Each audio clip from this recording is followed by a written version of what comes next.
Hello, we are Company H, and we will be discussing the chapter 10 from the book Winning by Jack Welch. And this chapter is covering work life balance. You have myself, Sharonda Seabrook, who is the Chief Executive Officer. You have Madi Babaz, the Chief Financial Officer, and April Mason, Chief Growth Officer. Let's try to understand the definition of work-life balance. Work has been taking precedence in our lives for decades now. With the advancement of technology, a work-life balance seems impossible to achieve.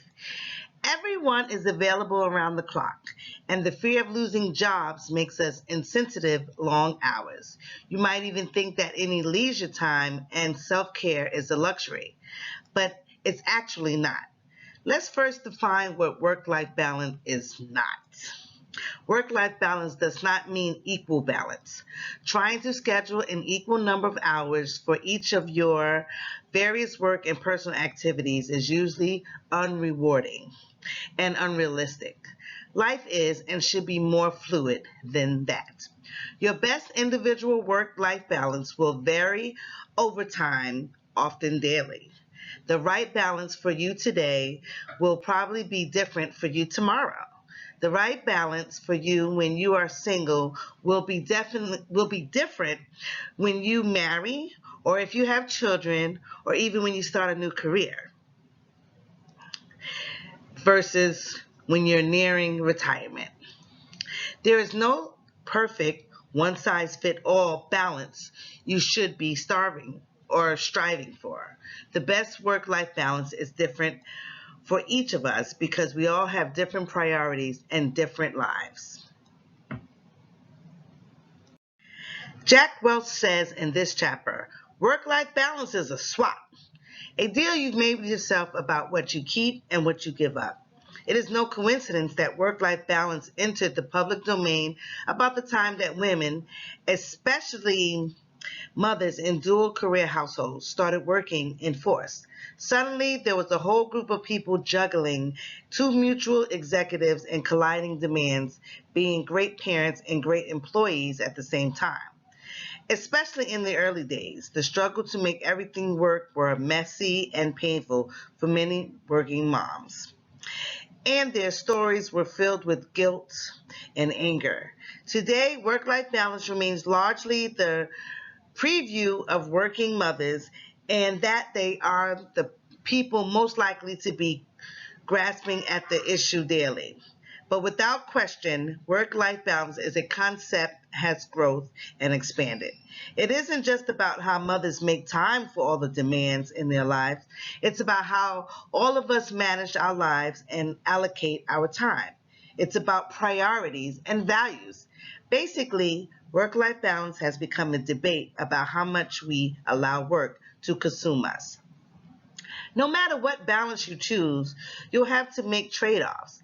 As Jack Welch stated before in this book, it is a rare and lucky person who can have it all in life, all at the same time.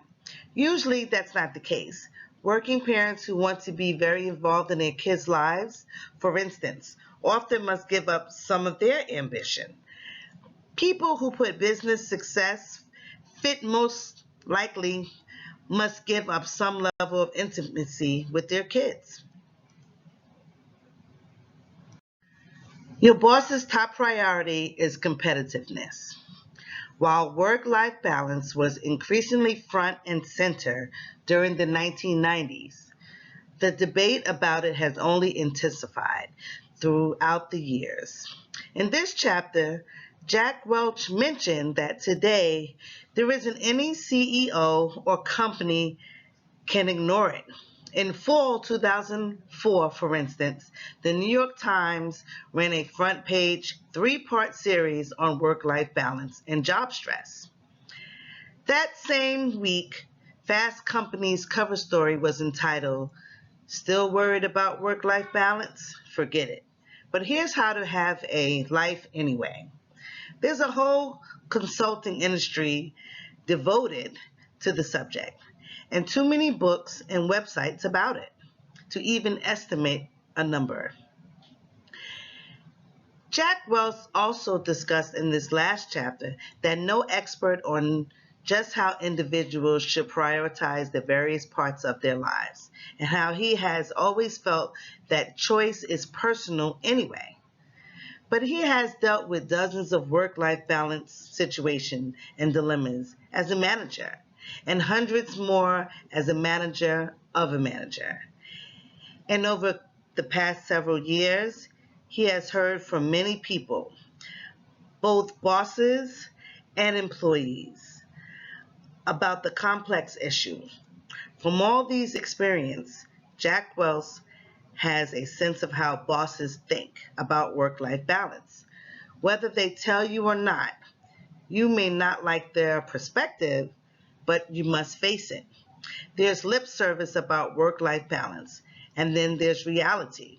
To make the choice and take the actions that ultimately make sense for you, you need to understand that reality. Your boss's top priority is competitiveness. Of course, he wants you to be happy, but only in as much as it helps the company win.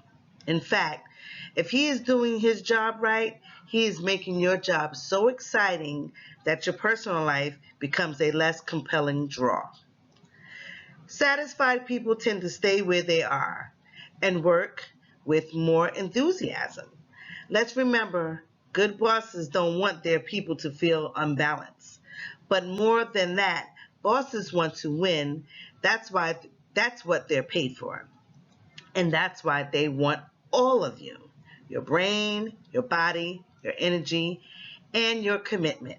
After all, they have a big game to win, and they can't do that effectively with absentee players. In particular, if the other team draws, it's players from countries like India and China, where work-life balance is not exactly a cultural priority.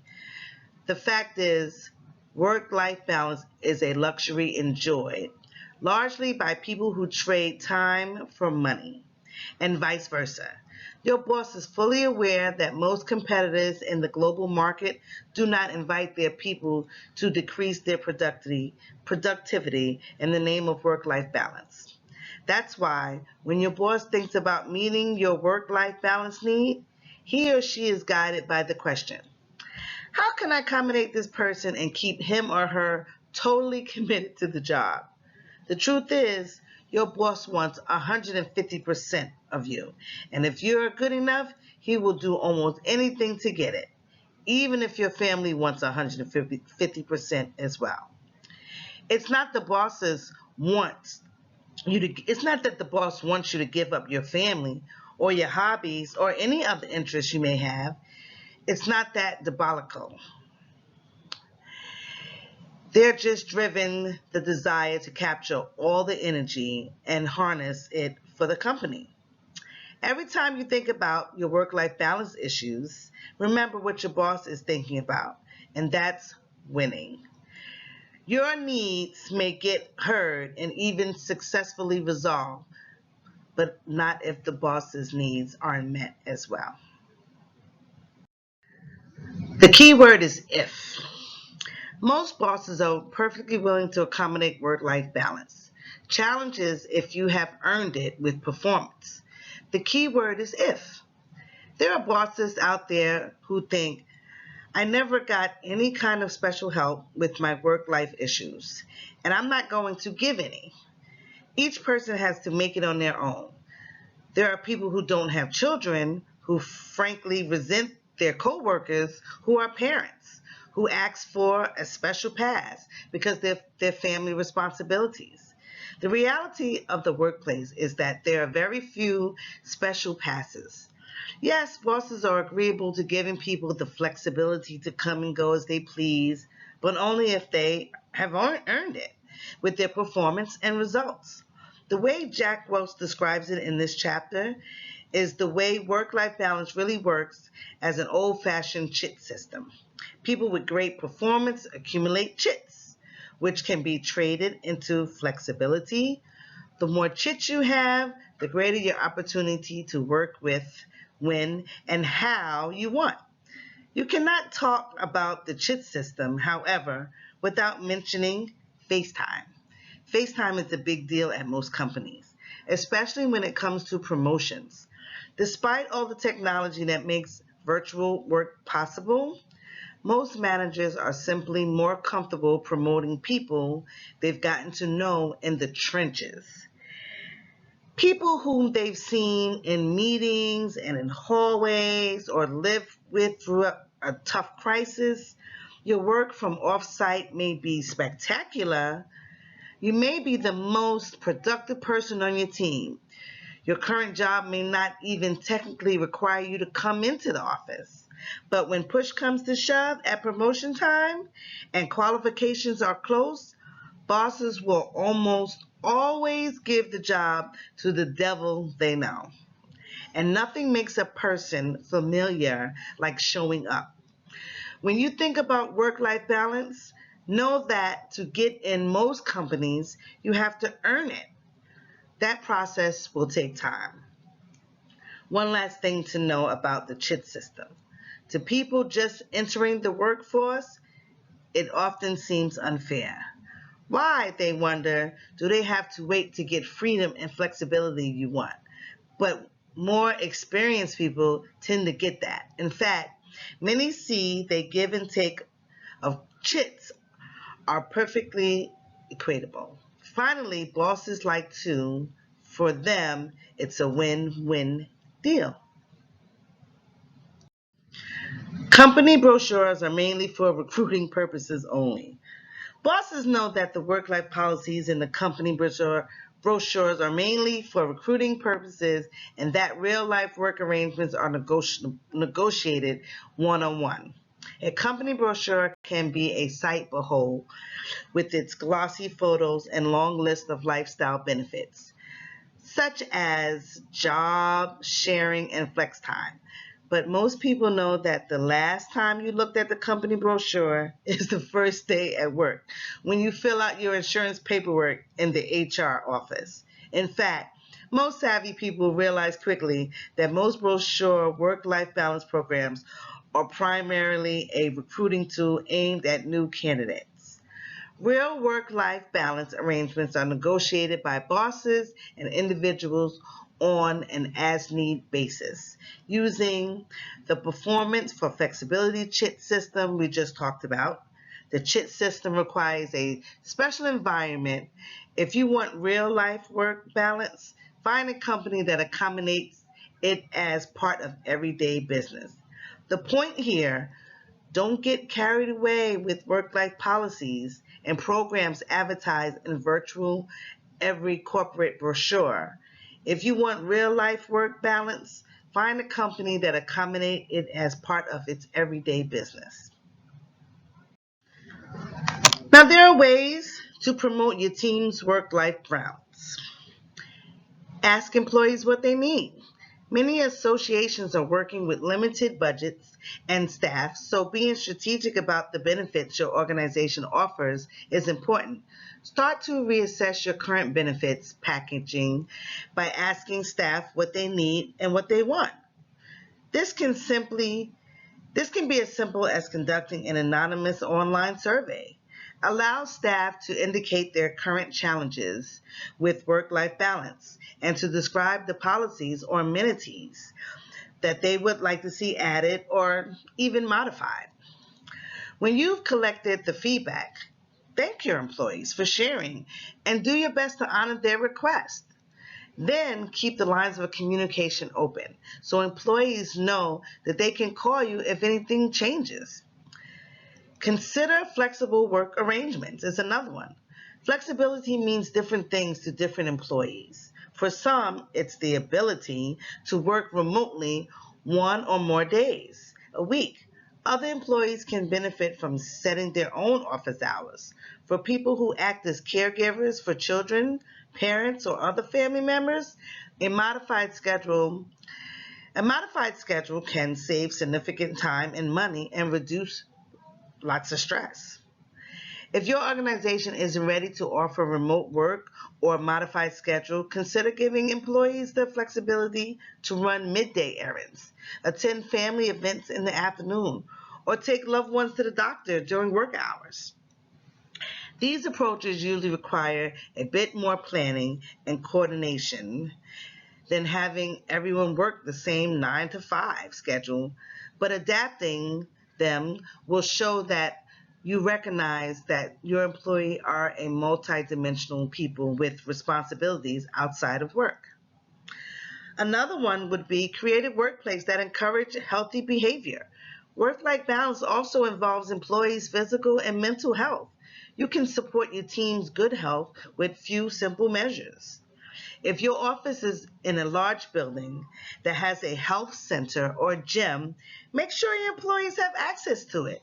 If they don't consider arranging discount memberships for them, some organizations create club sports teams or organize workout or meditation classes for employees during the work week.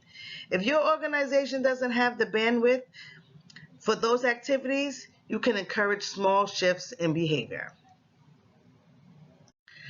Not surprisingly, work-life moaners tend to be phenomena of below-average performers. People who publicly struggle with work-life balance problems and continually turn to the company for help get pigeonholed as oblivious, entitled, uncommitted, or incompetent, or all of the above. In this chapter, Jack Welch also told us about how in September 2004, the Financial Times published a story about Vivian Cox, who at the age of 45 was appointed the head of the Power, Gas, and Renewable Energy Department of BP. The paper noted that the promotion made Ms. Cox one of the most powerful businesswomen in the world. It also noted that she had two small children and that she never talked about the impact on her ability to work. Vivian Cox, the newspaper said, is part of a generation of high-achieving women who just want to get on with the job. There are no, without a doubt, tens of thousands of Vivian Cox, and surely in total, there are millions of stressful working mothers, people, and otherwise who have full and busy lives, achieved without gripping and about how hard balance is and how much help they need from their companies to attain it. The fact that these people exist makes it very hard in the real world to be work-life moaners. And that's why most work-life moaners eventually get marginalized. Sometimes it takes a while because companies want to be politically correct and tiptoe around the people who have publicly identified themselves as work-life poster children. But within time, people who can't seem to get their work-life challenge in order, they suffer. Only you can figure out your priorities. Even the most accommodating bosses believe that work-life balance is your problem to solve. In fact, most know that they are just a handful of effective strategies to do that, and they wish you would use them. Only you know what trade-offs you are willing to make, and only you can envision their consequences. Only you can organize your schedule and your life at work and at home for the balance you have chosen. This is why, at the end of the day, most bosses correctly believe work-life balance is your problem to solve, not theirs. Now, some managers are very adapting at helping their people go through process of sorting out priorities and selecting trade-offs. And even in coming up with scheduling solutions that work equally well for the employees in the company. In fact, they see that activity as an integral part of their jobs. But helping people find work-life balance is really a special skill. Not every, excuse me, is a special skill. Not every manager has it, and not every manager wants it. Some managers feel, what the heck am I supposed to be now? A mother and a therapist? Forget about it. But many do not. There can be no question when negotiating work-life balance. Arrangement adds a layer of complex to a manager's job. So in conclusion, This chapter, basically, work-life balance, is not a decision you make alone. You have to confront your choice, affect a myriad of others. But if you don't fulfill your own joy with your plan, all the balance in the world is just duty. One day, you'll wake up and find yourself in a special kind of hell where everyone is happy for you but you. And that doesn't do anyone any good. When you get right down to it, there are only a few things you need to worry and a few things you need to worry about. And the title of this chapter says, to have it all, outside of work, clarify what you want from life. At work, clarify what your boss wants and understand that. If you want to get ahead, what he or she wants comes first. You can eventually get what you want, both of y'all, but the arrangement will be negotiated in that context. Make sure you work in supportive culture where performance matters and you can earn flexibility chits with great results. Earn a lot of chits, redeem as needed, replenish often. Achieving work-life balance is a process. Getting right, you get better at it with experience and observation. And eventually, after some time passes, you notice it's not getting harder anymore. It's just what you do. Group H wants to thank you, and please see attachment for our takeaways.